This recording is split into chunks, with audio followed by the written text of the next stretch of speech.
let's enjoy this happy day. Eid Mubarak, come on, let's celebrate. Assalamualaikum warahmatullahi wabarakatuh.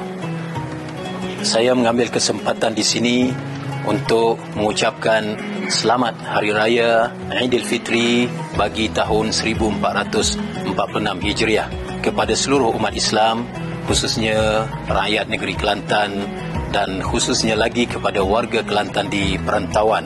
Jangan lupa untuk sama-sama kita jaga diri masing-masing, keselamatan di jalan raya apabila pulang ke rumah kediaman di kampung halaman nanti, supaya kita dapat beraya dengan penuh kegembiraan tanpa kesedihan. Dan bagi pihak kerajaan negeri, saya ingin menjemput seluruh anak-anak Kelantan di perantauan untuk hadir sama-sama ke majlis Aidilfitri pimpinan Kerajaan Negeri Kelantan bersama warga Kelantan di perantauan pada 2 Syawal 1446 Hijriah bermula jam 8.30 malam di Dewan Yayasan Islam Kelantan, Tunjung. Sama-sama kita hadir untuk bersama-sama beramah mesra dengan pimpinan Kerajaan Negeri Kelantan pada malam tersebut.